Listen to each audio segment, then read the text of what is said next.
Now the next scientist Henry Moseley, जिन्होंने modern periodic table invent किया था, फिर उन्होंने डेवलप किया था, उसको हम स्टडी करते हैं, जो अभी तक हम लोग स्टडी करते हैं। ठीक है, तो इससे पहले हमने पहले लेक्चर में स्टडी किया तीनों साइंटिस्ट के बारे में, उनके मेरिट्स और डीमेरिट्स के बारे में स्टडी किया।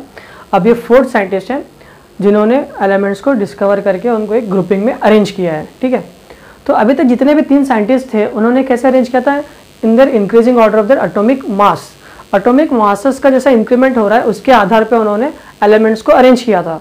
लेकिन हेनरी मोसेले ने क्या किया, जितने भी एलिमेंट्स अरेंज किया है वो अरेंज किया उन्होंने एटॉमिक नंबर के हिसाब से। इन्होंने एटॉमिक मास को नहीं लिया, उन्होंने एटॉमिक नंबर को अरेंज किया है। ठीक है, तो इन्होंने क्या बोला, properties of element are a periodic function of their atomic number. इन्होंने भी वही बोला, जो एलिमेंट्स की प्रॉपर्टी होती है वो एक पीरियोडिक फंक्शन के बाद चेंज होती है। जैसा मेंडलीव ने बोला था कि एक पर्टिकुलर पीरियड के बाद उनके एलिमेंट्स के अंदर प्रॉपर्टी चेंज होगी, या तो बढ़ेगी या तो घटेगी, लेकिन एक फिक्स इंटरवल के बाद चेंज होगी। तो इन्होंने भी वैसे ही कहा है, जितने भी एलिमेंट्स हैं उनकी भी प्रॉपर्टी एक पर्टिकुलर इंटरवल के बाद चेंज होगी, और उनके अंदर जो फंडामेंटल प्रॉपर्टी उन्होंने लिया था fundamental property of element is atomic number, उन्होंने अज़म करके लिया था। लेकिन जो पहले के तीनों साइंटिस्ट थे उन्होंने fundamental property atomic mass number लिया था, तो इन्होंने एटॉमिक नंबर लिया है। ठीक है, तो आज हम स्टडी करेंगे मॉडर्न पीरियोडिक टेबल। तो structure of modern periodic table, structure कैसा है मॉडर्न पीरियोडिक टेबल का, तो स्ट्रक्चर इज, तो हेनरी मोसेले ने द टोटल 18 वर्टिकल कॉलम्स दिया है टेबल के अंदर, जिसे हम कहते हैं groups, which means that we have total 18 groups. तो जैसे हमारे वर्टिकल कॉलम्स होते हैं वो ऐसे वाले, उन्होंने टोटल ऐसे 18 कॉलम्स दिए हैं, 1 2 3 4 5 अप टू 18 कॉलम्स उन्होंने ऐसे दे के रखा था। ठीक है, टोटल मॉडर्न पीरियोडिक टेबल के अंदर उन्होंने 18 वर्टिकल कॉलम्स दिया है, जिससे हम कहते हैं ग्रुप्स, और 7 हॉरिजॉन्टल रोज दिया है उन्होंने, जिसे हम कहते हैं पीरियड्स। ये कितने थे, 7। अब ये तो हो गया वर्टिकल कॉलम। अब हॉरिजॉन्टल कॉलम ऐसे दिया उन्होंने, ऐसे दिया हॉरिजॉन्टल, ये फर्स्ट, ये सेकेंड, ये थर्ड, ये फोर्थ, सब कंटिन्यूसली 1 2 3 4 कंटिन्यूसली करते करते यहाँ पे 7, टोटल उन्होंने 7 रोज अरेंज किए थे। ठीक है, तो स्ट्रक्चर क्या है इसका, total 18 vertical column which is known as the group, and 7 horizontal rows which is known as the periods. और पूरा का पूरा टेबल इन्होंने 4 फॉर्म में डिवाइड किया था, 4 पार्ट्स में, या फिर ब्लॉक्स कह सकते हैं हम। 4 ब्लॉक्स में इन्होंने डिवाइड किया था पूरे टेबल को। फर्स्ट हमारा एस ब्लॉक एलिमेंट, जो ग्रुप 1 और 2, जो ग्रुप और 1 और 2 है उसको हम एस ब्लॉक एलिमेंट्स कहते हैं। Second one is D block, third one is P block, and fourth one is F block elements. ठीक है, तो डी ब्लॉक जो एलिमेंट्स होते हैं ये ग्रुप नंबर 3 से 12 तक होते हैं। पी ब्लॉक एलिमेंट जो होते हैं वो ग्रुप 13 से 18 होते हैं। और लास्ट वाला जो होता है ये लेंथेनाइट्स एंड एंथोसाइट्स के होते हैं, ये इनकी फैमिली होती है। ठीक है, तो ये ऐसे क्लियर करते हैं हम लोग। And next we will move on the modern periodic table. हम पीरियोडिक टेबल की तरफ बढ़ते हैं, लेकिन उससे पहले हम कुछ जनरल डेफिनेशन हम स्टडी करते हैं। एटॉमिक नंबर क्या होगा, एटॉमिक मास नंबर क्या होगा, इलेक्ट्रॉनिक कॉन्फ़िगरेशन क्या होगा, और बैलेंसी क्या होगी। ठीक है, चलिए मूव करते हैं हम लोग। तो first definition is valency. What is valency? The number of electron donating और receiving from the outermost shell of an atom is called valency.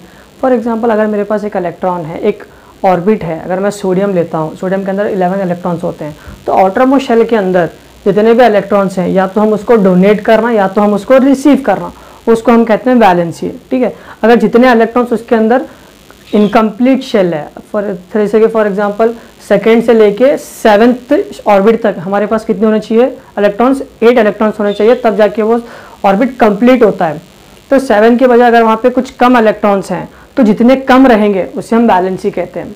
ठीक है, और मैक्स टू मैक्स वैलेंसी कितनी होती है, 4 होती है। 4 से ज़्यादा वैलेंसीज नहीं होती हैं। ठीक है, अगर इन केस मेरे पास, अब मैं बोल रहा हूँ जितने कम इलेक्ट्रॉन रहेंगे उसकी उतनी वैलेंसी होती है।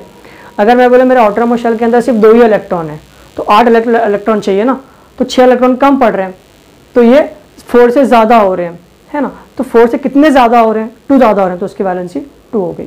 ठीक है, इस तरीके से हम आइडेंटिफाई करते हैं। Next, electronic configuration. Electronic configuration मतलब क्या, distribution of electron of an item और मॉलिक्यूल इन आइटमिक और मॉलिकुलर ऑर्बिट्स। ऑर्बिट्स के अंदर इलेक्ट्रॉन का डिस्ट्रीब्यूशन होना, उसे हम कहते हैं इलेक्ट्रॉनिक कॉन्फ़िगरेशन। ठीक है, एग्जाम्पल ले लेते हैं हम लोग। Example is sodium. सोडियम का एटॉमिक नंबर कितना है, 11 है। तो इसका इलेक्ट्रॉनिक कॉन्फ़िगरेशन कैसे करते हैं हम लोग, इसके फर्स्ट ऑर्बिट में 2 इलेक्ट्रॉन्स, सेकेंड ऑर्बिट में 8 इलेक्ट्रॉन्स, बचे कितने, 8 + 2 10। तो कितने हैं मेरे पास, 11 है ना, तो मैंने 10 का हो गया, अभी 1 इलेक्ट्रॉन बच गया, वो आउटरमोस्ट शेल के अंदर 1 इलेक्ट्रॉन रहेगा। ठीक है, ये आता कैसा है, ये हमारा न्यूक्लियस हो गया, ये फर्स्ट ऑर्बिट है, ये सेकेंड ऑर्बिट और ये थर्ड ऑर्बिट है ना। मेरे पास 3 ऑर्बिट है ना, फर्स्ट सेकेंड थर्ड। तो फर्स्ट ऑर्बिट के अंदर कितने हैं, 2 इलेक्ट्रॉन, 1 2। सेकेंड ऑर्बिट में कितने इलेक्ट्रॉन्स हैं, 8, 1 2 3 4 5 6 7 8। एंड लास्ट ऑर्बिट में 1 इलेक्ट्रॉन रहेगा, तो यहाँ पे 1 इलेक्ट्रॉन। ठीक है, अब वैलेंसी बी से कहते हैं। अब लास्ट इलेक्ट्रॉन में 1 ही इलेक्ट्रॉन बचा है ना, तो ये इसकी वैलेंसी हो गई। अंडरस्टूड, वैलेंसी हम इसे कहते हैं। ठीक है, और इसके बाद अब वापस से डाउट रहेगा, सर सेकेंड ऑर्बिट में 8 इलेक्ट्रॉन है तो फर्स्ट में 2 क्यों होते हैं। ये हम 9th स्टैंडर्ड में स्टडी किया था। टोटल हमारे पास पूरे एलिमेंट के अंदर 7 ऑर्बिट्स होते हैं। हमारे पास कितने, 1 2 3, मैंने 3 का एग्जाम्पल लिया है ना। टोटल 118 एलिमेंट है। जितने हमारे पास पीरियड्स होते हैं उतने हमारे पास ऑर्बिट होता है। जैसे कि मॉडर्न पीरियड टेबल में 7 पीरियड्स थे, तो हमारे पास भी 7 ऑर्बिट रहेंगे। तो फर्स्ट ऑर्बिट में हमेशा 2 इलेक्ट्रॉन्स ही प्लेस होते हैं, और ऑर्बिट सेकेंड से लेके 7 जितने भी ऑर्बिट होंगे बाद में, सेकेंड से लेके 7, चाहे थर्ड ऑर्बिट हो, फोर्थ ऑर्बिट हो, फिफ्थ ऑर्बिट हो, सिक्स्थ ऑर्बिट हो या फिर 7th ऑर्बिट हो, जितने भी ऑर्बिट सेकेंड के लेके 7 के बीच में जितने भी ऑर्बिट्स आएंगे उसके अंदर कितने इलेक्ट्रॉन प्लेस करते हैं हम लोग, 8 इलेक्ट्रॉन प्लेस करते हैं। ठीक है, इसको याद रखने के रखो, ये KTM बाइक रहेगा और ये इनोवा गाड़ी रहेगी। इनोवा 2011 का मॉडल है ना। इसके अंदर 8 लोग बैठते हैं ना, पीछे 2, सबसे लास्ट में 3, बीच में 3 और सामने ड्राइवर को मिला के 2, तो 8 सीटर है, तो इसीलिए 8 इलेक्ट्रॉन्स। तो KTM में सिर्फ 2 सीटर्स है, 2 लोग ही बैठते हैं, इसलिए 2। तो फर्स्ट ऑर्बिट को हम KTM बाइक बोलेंगे, बाइक के जितने भी ऑर्बिट्स रहेंगे उसको हम इनोवा कार बोलेंगे, जिसके अंदर 8 इलेक्ट्रॉन होते हैं। क्लियर हो गया। अब हम टेबल की तरफ बढ़ते हैं। And this is a modern periodic table. ठीक है, एटलीस्ट 10th स्टैंडर्ड में हमें नियरली 25 से 29 एलिमेंट्स हमें याद करना है। ठीक है, इसको क्यों याद करना है आप इतना समझ लो, फिर मैं आपको एक क्वेश्चन आता है, इसके ऊपर नियरली 5 मार्क्स का क्वेश्चन आता है। और नियरली ये टेबल में से बहुत सारे questions, find the odd man out, को रिलेशनशिप, ट्रू और फॉल्स, बहुत सारे क्वेश्चंस है टेबल के रिलेटेड आते हैं। ये टेबल खत्म होने के बाद मैं आपको बताऊंगा कैसे क्वेश्चंस आते हैं। तो हम इसको स्टडी क्या करना है, हमको पूरा फर्स्ट ग्रुप, जैसे मैंने पहले ही बताया था, वर्टिकल कॉलम जो होते हैं ग्रुप, तो फर्स्ट ग्रुप, सेकेंड ग्रुप और 17 ग्रुप हैलोजेंस, ये हमें अच्छे से याद होनी है। ठीक है, उसके बाद पीरियड्स में फर्स्ट और सेकेंड और थर्ड पीरियड्स हमें याद होनी है पूरे। ठीक है, तो अब इसको याद करने की ट्रिक कैसी रहेगी, hi, hello, listen, BBC news on Friday night. ठीक है, क्या बोला मैंने, hi, hello, listen, BBC news, BBC news world news आती है ना, BBC news on Friday night, Friday का नाइट के टाइम में हमको न्यूज़ देखना है। उसके बाद ना मांगो अल्लाह से, NA ना, MG मांगो, AL अल्लाह से, पेप्सी, सोडा, कोला। ठीक है, hi, hello, listen, BBC news on Friday night, ना मांगो अल्लाह से, पेप्सी, सोडा, कोला, अरे।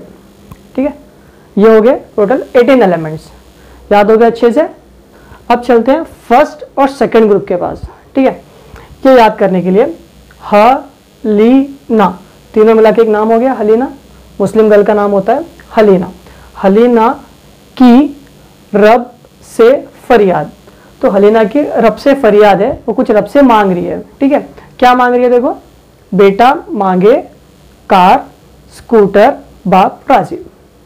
तो हलीना का बेटा क्या मांग रहा है, वो बोल रहा है उसको कार और स्कूटर चाहिए। अब कार स्कूटर के लिए पहले फादर को तो रेडी होना चाहिए ना, इसलिए लास्ट में बाप राजी हो गया कार और स्कूटर के लिए। ठीक है, वापस से देखते हैं। हलीना की रब से फरियाद, बेटा मांगे कार स्कूटर बाप राजी। ठीक है, हो गए सिंपल। अब वापस हैलोजन 17 की तरफ चढ़ते हैं। Fluorine, chlorine, bromine, iodine. ठीक है, तो हमें एटलीस्ट 4 तो याद होनी ही है। इसको याद कैसे करेंगे? First class biryani I8। ठीक है, फर्स्ट क्लास बिरयानी I8। ठीक है, वापस पूरा रिकॉल कर लेते हैं हम लोग। Hi, hello, listen BBC news on Friday night. ना मांगो अल्लाह से पेप्सी, सोडा, कोला, अरे। ठीक है, नेक्स्ट। हलीना की रब से फरियाद, बेटा मांगे कार स्कूटर बाप राजी। First class biryani I8। ठीक है, इतने तो एटलीस्ट आपको याद होने हैं। ठीक है, अब ऐसा नहीं कि सिर्फ इतने याद करोगे, इसके बाद इसके ये तो शॉर्ट फॉर्म्स हैं, सिंबल्स हैं, इसके फुल फॉर्म तो पता होना चाहिए ना। बी मतलब क्या होता है? बोरॉन। पी मतलब फॉस्फोरस। Br मतलब ब्रोमीन। ठीक है, Na मतलब सोडियम। तो इसके फुल फॉर्म भी याद करना है। ठीक है, अब इसके पास चलते हैं। Electronic configuration. इलेक्ट्रॉनिक कॉन्फ़िगरेशन मतलब क्या? जैसे मैंने पहले ही बताया था, अगर जितने भी पीरियड्स रहेंगे, इसका मतलब यहाँ पे 3 पीरियड्स हैं। 3 पीरियड्स मतलब कितने ऑर्बिट रहेंगे? ये जितना भी पीरियड है इसके अंदर सबके अंदर 3 ऑर्बिट्स रहेंगे। अगर मैं 6 पीरियड की बात करूं, मतलब यहाँ पे जितने भी आने वाले हैं सारों के अंदर क्या रहेंगे? 6 ऑर्बिट्स रहेंगे। ऑर्बिट मतलब न्यूक्लियस के बाद 6 सर्कल रहेंगे, और फर्स्ट सर्कल में हमेशा 2 इलेक्ट्रॉन्स होते हैं। सेकेंड से लेके 7 ऑर्बिट तक जितने भी रहेंगे वहां पे 8 इलेक्ट्रॉन्स सेटिस्फाई होते हैं। ठीक है, तो हम इनका इलेक्ट्रॉनिक कॉन्फ़िगरेशन लिखते हैं। अब इसका एटॉमिक नंबर 1 है, तो इसका इलेक्ट्रॉनिक कॉन्फ़िगरेशन क्या होगा? 1 होगा। ठीक है, सेकेंड में अगर इसका एटॉमिक नंबर 2 है तो इसका इलेक्ट्रॉनिक कॉन्फ़िगरेशन क्या होगा? 2 होगा। अगर ये इसका एटॉमिक नंबर 3 है तो इसका एटॉमिक नंबर क्या होगा? फर्स्ट ऑर्बिट में 2 इलेक्ट्रॉन और सेकंड ऑर्बिट में 1 इलेक्ट्रॉन, तो दोनों मिला के 3 हो गया। अब यहाँ पे 4 है तो फर्स्ट ऑर्बिट में 2 इलेक्ट्रॉन, सेकंड ऑर्बिट में 2 इलेक्ट्रॉन्स। 5 है तो इसका होगा 2,3। 6 है तो इसका कॉमा होगा 2,4। 7 है तो 2,5। 8 रहेगा तो 2,6। 9 रहेगा तो 2,7। 10 रहेगा तो 2,8। अंडरस्टूड? ठीक है, सिमिलर पैक में हमने ये लिखा, ये भी वैसे ही होगा। अब यहाँ पे 4th ऑर्बिट है तो इसका मतलब 19 एलिमेंट्स हैं, तो मतलब 4 ऑर्बिट मुझे कन्वर्ट करना है। तो फर्स्ट ऑर्बिट में 2, सेकंड ऑर्बिट में 8, थर्ड ऑर्बिट में 8। कितना हो गया? 8 + 2 10, 10 + 8 18। एक इलेक्ट्रॉन बच गया तो यहाँ पे 1 रखा। ठीक है, ऐसा लिख लिया मैंने। उसके बाद नेक्स्ट, अब देखो यहाँ पर ऑटोनॉमस शेल के अंदर फर्स्ट ऑर्बिट में एक ही इलेक्ट्रॉन है। ठीक है, तो शेल कंप्लीट नहीं हो रहा ना, तो यहाँ पे वैलेंसी कितनी आ रही है? यहाँ पे 1 हो गई। ठीक है, यहाँ पे भी ऑटोनॉमस शेल में कितने इलेक्ट्रॉन्स हैं? 1 है। यहाँ पे भी कितना रहेगा? 1। यहाँ पे भी 1। अब नीचे जितना भी जाओगे सब में 1 1 आ रहा है ऑटोनॉमस शेल के अंदर, तो इसके हिसाब से इसके वैलेंसी कितनी होगी? वैलेंसी होगी 1। ठीक है, सेकेंड ग्रुप में चलो। अब देखो यहाँ पे ऑटोनॉमस शेल के अंदर 2 है, यहाँ पर भी 2 है, यहाँ पर भी 2 है, 2 2 2 2 है ना। तो हर ऑर्बिट में यहाँ पे सेकंड ऑर्बिट में 8 इलेक्ट्रॉन चाहिए थे ना, लेकिन मेरे पास 2 ही इलेक्ट्रॉन है, मतलब 6 इलेक्ट्रॉन्स कम पड़ रहे हैं, है ना। तो 6 इलेक्ट्रॉन्स कम पड़ रहे हैं, तो हम क्या करेंगे? यहाँ पे वैलेंसी 2 आ जाएगी। ठीक है, सिमिलरली यहाँ पे चलो, यहाँ पे 3 इलेक्ट्रॉन्स है, मतलब ऑटोनॉमस शेल के अंदर 3 इलेक्ट्रॉन्स है ना, तो यहाँ पे वैलेंसी आएगी 3, यहाँ पे वैलेंसी 4। मतलब ये पूरा ग्रुप में आप देखोगे तो सबकी वैलेंसी 3 होने वाली है। अगर ये ग्रुप में सबका देखोगे तो सबकी वैलेंसी 4 होने वाली है। ठीक है, अब यहाँ पे वैलेंसी 5 नहीं होगी, क्योंकि हमने बोला था मैक्स टू मैक्स वैलेंसी कितनी होती है? 4 होती है। ठीक है, तो जब मैंने एग्जांपल दिया था इनोवा कार का। ठीक है, अब देखो फर्स्ट ऑर्बिट में 2, मतलब केटीएम में 2 जन बैठ गए। ठीक है, अब एटीएम में, अब इनोवा गाड़ी में 5 जन बैठे हैं। ठीक है, अगर इन केस में ये 5 बंदे हैं, मैं दूसरे गाड़ी में से 3 जन को लेना पॉसिबल है, फिर यहाँ मैं अपने गाड़ी में से 5 जन को भेजना ईजी रहेगा। 5 जन को भेज सकता हूँ या 3 जन को ले सकता हूँ गाड़ी में, तो 3 जन को लेना आसान पड़ेगा ना, तो वो टाइम पे यहाँ पे वैलेंसी 3 होगी। शेल कंप्लीट करने के लिए कितने इलेक्ट्रॉन्स कम पड़ रहे हैं वो यहाँ पर लेंगे। ठीक है, या फिर हम बोल सकते हैं ऑटोनॉमस शेल के अंदर 8 इलेक्ट्रॉन्स चाहिए था, तो ये 8 - 5 करेंगे। ठीक है। जब कभी भी 4 से ज़्यादा आते हैं इलेक्ट्रॉन्स तो हम 8 से माइनस करेंगे, जो भी आंसर रहेगा वो उसकी वैलेंसी होगी, ठीक है। तो यहाँ पे भी देखिए 5 है, तो 8 - 5 कितना हुआ, इसकी वैलेंसी भी 3 हो गई, यहाँ पे 4 और यहाँ पे भी 3, ठीक है। अब यहाँ पर ऑटोमोस्ट शेल के अंदर 6 इलेक्ट्रॉन्स हैं, मतलब ये 4 से ज़्यादा है तो मुझे 8 से माइनस करना पड़ेगा। 8 - 6 कितना होता है, 2 होता है, तो इसकी वैलेंसी भी 2। तो सिमिलरली यहाँ पे भी 6 है, 8 - 6 कितना हुआ, यहाँ पे भी वैलेंसी 2 हो गई, ठीक है।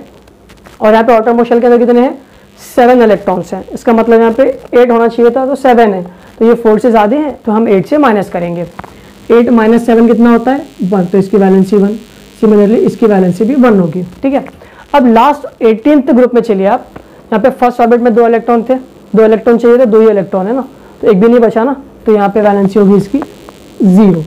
अब सेकेंड ऑर्बिट में 8 इलेक्ट्रॉन चाहिए था, सेकेंड ऑर्बिट में 8 इलेक्ट्रॉन्स हैं, ना कोई ज़्यादा ना कोई कम, इक्वल हो रहे हैं ना, तो इसकी वैलेंसी भी 0 होगी। मतलब ये पे जितने भी जाओगे सबकी वैलेंसी 0 होती जाती है, इसीलिए हम ये ग्रुप का नाम देते हैं 0 ग्रुप, या फिर हम इसको इनर्ट गैसेस भी कहते हैं। मतलब ना ही ये किसी के साथ केमिकल रिएक्शन करेंगे, जब तक आप इसको छेड़ोगे नहीं तब तक ये अपना रिएक्शन नहीं देने वाले, ठीक है। बाकी सब समझ में आ गया। अब यहाँ पे कैसा था, 3 इलेक्ट्रॉन्स, ये 4 से कम है ना, 4 से कम रहेंगे तो जितने आउटरमोस्ट शेल के अंदर रहेंगे वही उसकी बैलेंसी होती है। अगर 4 से ज़्यादा रहेंगे तो हम 8 से माइनस करेंगे और जो आंसर आएगा वो उसकी बैलेंसी होगी। अंडरस्टूड, क्लियर है कॉन्सेप्ट, ठीक है। नेक्स्ट देखो, 13 एलिमेंट्स के नीचे बोरॉन है, यहाँ से एक जिगजैग लाइन ड्रॉ हुई है, ये जो जिगजैग लाइन है ये पूरा एंड तक चले जाएगी ऐसे ही पूरा, ठीक है। विच मीन्स दैट ये जिगजैग लाइन के राइट हैंड साइड यहाँ पे जितने भी एलिमेंट्स रहेंगे इसको हम सब कहते हैं नॉन मेटल्स, ये जो भी रहेंगे ये नॉन मेटल्स हैं, ठीक है। और ये लाइन के लेफ्ट हैंड साइड जितने भी रहेंगे ये पूरे के पूरे मेटल फैमिली के होते हैं, ठीक है। ये लाइन के जितने भी ये साइड आएंगे वो मेटल्स हैं और लाइन के राइट हैंड साइड जितने भी आएंगे वो नॉन मेटल्स रहेंगे। और 13 ग्रुप, ये जो हमारा डी ग्रुप होता है, ग्रुप नंबर 3 से लेकर 12 तक, इसे हम कहते हैं ट्रांजिशन एलिमेंट। ट्रांजिशन एलिमेंट्स क्यों कहते हैं, क्योंकि ये जो 2 है पूरे के पूरे मेटल फैमिली है, जब ये एलिमेंट यहाँ से पास ऑन करेंगे, जब ये जिगजैग लाइन के करीब आएंगे तो डी ब्लॉक एलिमेंट का काम होता है इनकी प्रॉपर्टी को चेंज करना, मेटेलिक प्रॉपर्टी को वो नॉन मेटेलिक में ट्रांसफर करके वो आगे फॉरवर्ड करते हैं, इसीलिए इसको हम ट्रांजिट करना, मतलब ये मेटल क्या करेंगे, मेटल से नॉन मेटल में ट्रांजिट कर रहे हैं, कौन, डी ब्लॉक एलिमेंट। ये एलिमेंट का काम होता है कि मेटल से नॉन मेटल को ट्रांसफर कराना कैरेक्टरिस्टिक्स, ठीक है। और ये लाइन के जो एक पॉइंट यहाँ पे, एक पॉइंट यहाँ पे, एक फ्रंट में और एक बैक पे जितने भी होते हैं उसे हम कहते हैं metalloids, metalloids element. Metalloid element मतलब क्या, जिसके अंदर 50% मेटल की प्रॉपर्टी होती है और 50% नॉन मेटल, दोनों की प्रॉपर्टी उसके अंदर एग्जिस्ट करती है। वो डिपेंड करता है टेम्परेचर के ऊपर, कभी कभी ये मेटालॉइड्स के अंदर से कभी करंट पास होगा, कभी करंट पास नहीं होगा, वो किसके ऊपर डिपेंड करता है, वो डिपेंड करता है टेम्परेचर के ऊपर, सिचुएशन, ह्यूमिडिटी के ऊपर। जैसे कि मेटल के अंदर करंट पास होगा, नॉन मेटल के अंदर करंट पास नहीं होता है, ठीक है। क्लियर हुआ कॉन्सेप्ट, मेटल कहाँ पर है, नॉन मेटल कहाँ पर है, मेटालॉइड्स कहाँ पे, ट्रांजिशन मेटल किसे कहते हैं, बैलेंसेस, इलेक्ट्रॉनिक कॉन्फ़िगरेशन, एटलीस्ट इतने चीज़ें, सारी चीज़ें आपको याद करनी है, ठीक है। और इसके बाद थर्ड ग्रुप में देखिए, लास्ट 6th और 7th पीरियड में एक स्टार और एक हैश दिया हुआ है, ठीक है। ये स्टार क्या होता है, यहाँ पर टोटल 14 एलिमेंट्स हैं, तो एक टेबल के अंदर 14 एलिमेंट्स हम फिक्स नहीं कर सकते ना, तो इसके लिए इन्होंने एक अलग ग्रुप बनाया। तो यहाँ पे 14, यहाँ पे स्टार आएगा, यहाँ पे हैश, दोनों को मिला के हम एफ ब्लॉक एलिमेंट्स कहते हैं। और स्टार में जो होता है ये लैंथेनाइट, लैंथेनाइट की फैमिली होती है, ये एंथेनाइट्स की फैमिली होती है, एंथीसाइड्स की। इसको लैंथेनाइट्स और एंटीसाइड्स क्यों कहते हैं, क्योंकि फर्स्ट एलिमेंट लैंथेसाइड है और इसका भी फर्स्ट एलिमेंट एंथेसाइड है, इसलिए इसको फैमिली ऑफ लैंथेनाइट्स, इसको फैमिली ऑफ एंथेसाइड्स कहते हैं, ठीक है। तो नेक्स्ट लेक्चर में हम इसके बारे में क्वेश्चन कैसे आएगा और ये एलिमेंट हमको क्यों याद करने हैं वो हम स्टडी करेंगे। Okay fine, thank you.